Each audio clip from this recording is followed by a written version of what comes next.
त्यांचा electronic evidences किंवा त्यांचे कम्युनिकेशन्स कसे चालायचे, त्यांचे कुठले कुठले बँक अकाउंट्स असतील ते रिकवर करणं किंवा त्याच्यामधले मनी ट्रान्झॅक्शन्स जे आहेत त्याचा तपास करणं, या गोष्टी बाकी असल्याच्या ग्राउंड्सवरती त्यांनी पोलीस कस्टडी मागितलेली होती 4 दिवसाची. परंतु आमचं सरांचं जे काही होतं आर्ग्युमेंट्स ते सगळे ऐकून त्याच्यामध्ये त्यांना 2च दिवसाची पीसी देण्यात आलेली आहे. सर, पुण्यातील एका व्यापाऱ्यावर विष्णू गँगकडून गोळीबार करण्यात आला होता. त्यानंतर आज या आरोपींना कोर्टात हजर केलं होतं. नेमकं काय आहे प्रकरण? याच्यामध्ये फुरसुंगीमधल्या एका स्टील व्यापाऱ्याच्या गोडाऊनवरती गोळीबार करण्याच्या आरोपाखाली 4 आरोपींना जे आहे ते अटक करण्यात आलेली होती. त्यातले 3 आरोपी मेजर आहेत, एक जो आहे तो जुवेनाईल आरोपी आहे. याच्यामध्ये 2 आरोपी जे होते त्यांना पूर्वी अटक करण्यात आलेली होती. 2 तारखेला एकाला आणि 4 तारखेला एका आरोपीला अटक करण्यात आलेली होती. त्यांची पीसी जी होती, पोलीस कस्टडी जी होती, ती 11 तारखेपर्यंतची होती. त्यांना आज रोजी कोर्टापुढे हजर करून पुढील तपास कामी त्यांना अजून त्यांची कस्टडी जरुरी आहे. त्यांचा इलेक्ट्रॉनिक एव्हिडन्सेस किंवा त्यांचे कम्युनिकेशन्स कसे चालायचे, त्यांचे कुठले कुठले बँक अकाउंट्स असतील ते रिकवर करणं किंवा त्याच्यामधले मनी ट्रान्झॅक्शन्स जे आहेत त्याचा तपास करणं, या गोष्टी बाकी असल्याच्या ग्राउंड्सवरती त्यांनी पोलीस कस्टडी मागितलेली होती 4 दिवसाची. परंतु आमचं सरांचं जे काही होतं आर्ग्युमेंट्स ते सगळे ऐकून त्याच्यामध्ये त्यांना 2च दिवसाची पीसी देण्यात आलेली आहे. त्याच्यातला 4था आरोपी जो होता त्याला 8 तारखेला अटक करण्यात आलेली होती, ज्याच्यावरती आरोप असा होता की त्यांनी हा जो गोळीबार आहे तो तिथे केलेला होता आणि त्याच्याकडनं काही रिकव्हरी दाखवलेली होती पोलिसांनी. ह्याच्यामध्ये त्याची पोलीस कस्टडी जी होती ती 16 तारखेपर्यंत देण्यात आलेली आहे. तर त्याला पुढील तपासकामी आता पोलीस कस्टडी आहे. बाकी आरोपींची जी आहे ती सेकंड पीसी होती, त्यांना आज रोजी सेकंड पीसीसाठी आणलेलं होतं. 4थ्या आरोपीची ज्याच्यावरती आरोप आहे की त्यांनी हा गोळीबार केलेला होता त्याला 16 तारखेपर्यंतची पोलीस कस्टडी देण्यात आलेली आहे. सर, आरोपीवर जो आरोप केला आहे याबद्दल तुमचं काय मत आहे? आरोपींवरती जो आरोप केलाय प्रकरण हे सर्वप्रथम म्हणजे न्यायप्रविष्ठेवरती आहे. तर न्यायप्रविष्ठेवरती जोपर्यंत प्रकरण असतं तोपर्यंत योग्य ते भाष्य करणं योग्य तसं नाहीये. परंतु याच्यामध्ये बघितलं गेलं तर एक आरोपी जो आहे तो विधी संघर्षित बालक आहे, जो जुव्हिनाईल आहे. तर त्याची प्रक्रिया पूर्णपणे वेगळ्या पद्धतीने चालते आणि जे बाकीचे जे मेजर आहेत 3 जण, म्हणजे काही काहींना प्रत्येकाचे आता प्रायमरी ॲलिगेशन आहे की एखाद्याने रेकी केली आहे, दुसऱ्याने शूटिंग काढलंय जे सगळीकडे आता सोशल मीडियावरती जे व्हायरल होतंय, आणि एक इसम फायरिंग करताना दिसतोय. तर आता हे प्रायमरी रोल हे असे आता प्रत्येकाने ते पोलिसांनी ॲलिगेशन केलेले आहेत. पण त्याच्यावरती तपास करून सिद्ध करणं हे पूर्णपणे त्या चार्जशीटवरती अवलंबून आहे. त्याच्यानंतर मग चार्जशीटच्या नंतर मग आम्ही जामिनाचं किंवा कसं आहे ते त्या पद्धतीने बघू शकतो. पण खरंच सर, विष्णू गँगचे सदस्य आहेत?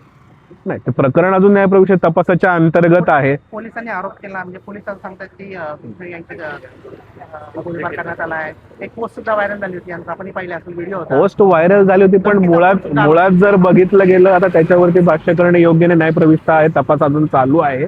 पण पोस्ट आता तसं बघायला गेलं तर बिश्नोई गँगचे जसं जे ॲलिगेशन्स आहेत, लॉरेन्स बिश्नोई, अनमोल बिश्नोई, हे अनमोल बिश्नोई NIAच्या ताब्यात आहे, जो दिल्लीला तिहार जेलमध्ये, आणि लॉरेन्स बिश्नोई गेली बरीच वर्ष झाली कस्टडीमध्ये आहे, जो गुजरातच्या एका जेलमध्ये आहे. तर त्या पद्धतीने आता पोलीस कोणत्या पद्धतीने तपास पुढे आणतायत, आणि जसं त्यांनी म्हणालं होतं की सिग्नल ॲपद्वारे यांनी एकमेकांशी संपर्क साधला होता, तर त्या ॲपचा त्यांना तपास करायचा आहे. आमचा युक्तिवादच अशा पद्धतीने होता की तुम्हाला जर त्या ॲप्लिकेशनचा आणि त्यांनी संपर्क कशा पद्धतीने इलेक्ट्रॉनिक डिव्हाइसवरनं केलाय, तर हा पूर्णपणे जो तपास आहे हा पूर्ण इलेक्ट्रॉनिक डिव्हाइसवरती आहे, ज्याच्यासाठी फिजिकल कस्टडीची गरज नाही आहे. त्यामुळे ह्यांना मॅजिस्ट्रेट कस्टडी देण्यात यावी. त्यासाठी त्यांनी 4 दिवस मागितले होते. मेहरबान कोर्टाने त्यांना 2 दिवसाची पोलीस कस्टडी दिली आहे. कारण एक ग्राउंड असा होता की ह्यांना एकत्रितरित्या, कारण 4 आरोपींना वेगवेगळ्या वेळेत अटक केलेली आहे, त्यांना सगळ्यांना एकत्रितरित्या तपास करायचा होता. पण त्यासाठी 2 दिवस सफिशियंट आहे. तर नेमकी पुढील रणनीती काय असणार? पुढील रणनीतीला अजून त्याच्यामध्ये त्यांनी प्रत्येकाचं इन्व्हेस्टिगेशन रोल हे सगळं त्यांनी डिस्क्राईब करून जेव्हा चार्जशीट देतील, त्या चार्जशीट नंतर मग आम्ही प्रत्येकाचं जामीन अर्ज कसं कुठल्या पद्धतीने मूव्ह ऑन करायचं आहे त्याच्यावरती आम्ही विचार करून आमची रणनीती असेल.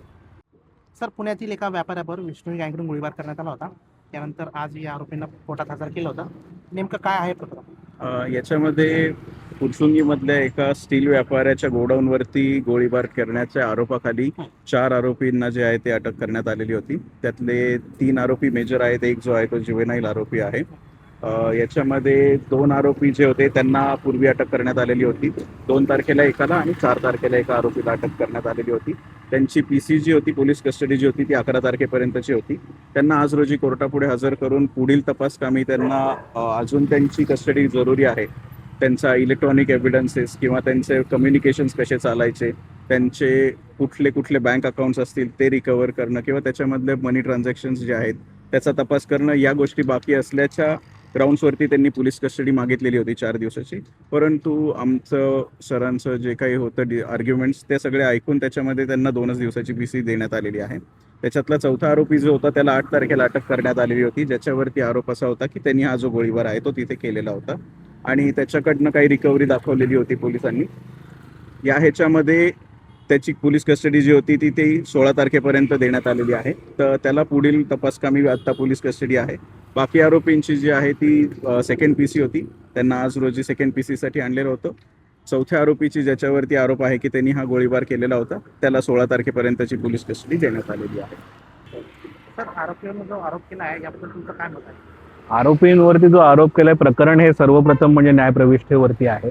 तर न्यायप्रविष्ठेवरती जोपर्यंत प्रकरण असतं तोपर्यंत योग्य ते भाष्य करणं योग्य तसं नाहीये. परंतु याच्यामध्ये बघितलं गेलं तर एक आरोपी जो आहे तो विधी संघर्षित बालक आहे, जो जुव्हिनाईल आहे.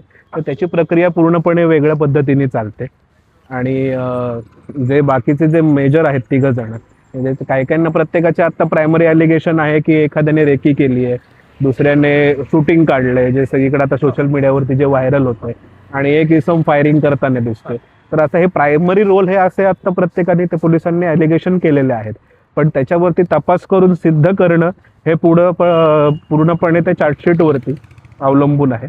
त्याच्यानंतर मग चार्जशीटच्या नंतर मग आम्ही जामिनाचं किंवा कसं आहे ते त्या पद्धतीने बघू घेऊ. पण खरंच सर विषय यांचे सदस्य आहेत? नाही, ते प्रकरण अजून न्यायप्रविष्ट तपासाच्या अंतर्गत आहे. पोलिसांनी आरोप केला, म्हणजे पोलिसांनी सांगतात की विष्णू यांचे गोळीबार करण्यात आला आहे. एक पोस्ट सुद्धा व्हायरल झाली होती, यांचा आपण पाहिलं असेल व्हिडिओ होता. पोस्ट व्हायरल झाली होती, पण मुळात जर बघितलं गेलं आता त्याच्यावरती भाष्य करणे योग्य नाही. न्यायप्रविष्ट आहे, तपास अजून चालू आहे. पण पोस्ट आता तसं बघायला गेलं तर बिश्नोई गँगचे जसं जे ॲलिगेशन्स आहेत, लॉरेन्स बिश्नोई, अनमोल बिश्नोई, हे अनमोल बिश्नोई NIAच्या ताब्यात आहे, जो दिल्लीला तिहार जेलमध्ये, आणि लॉरेन्स बिश्नोई गेली बरीच वर्ष झाली कस्टडीमध्ये आहे, जो गुजरातच्या एका जेलमध्ये आहे. तर त्या पद्धतीने आता पोलीस कोणत्या पद्धतीने तपास पुढे आणतायत, आणि जसं त्यांनी म्हणालं होतं की सिग्नल ॲपद्वारे यांनी एकमेकांशी संपर्क साधला होता, तर त्या ॲपचा त्यांना तपास करायचा आहे. आमचा युक्तिवादच अशा पद्धतीने होता की तुम्हाला जर त्या ॲप्लिकेशनचा आणि त्यांनी संपर्क कशा पद्धतीने इलेक्ट्रॉनिक डिव्हाइसवरनं केलाय, तर हा पूर्णपणे जो तपास आहे हा पूर्ण इलेक्ट्रॉनिक डिव्हाइसवरती आहे, ज्याच्यासाठी फिजिकल कस्टडीची गरज नाहीये. त्यामुळे ह्यांना मॅजिस्ट्रेट कस्टडी देण्यात यावी. त्यासाठी त्यांनी 4 दिवस मागितले होते. मेहरबान कोर्टाने त्यांना 2 दिवसाची पोलीस कस्टडी दिली आहे.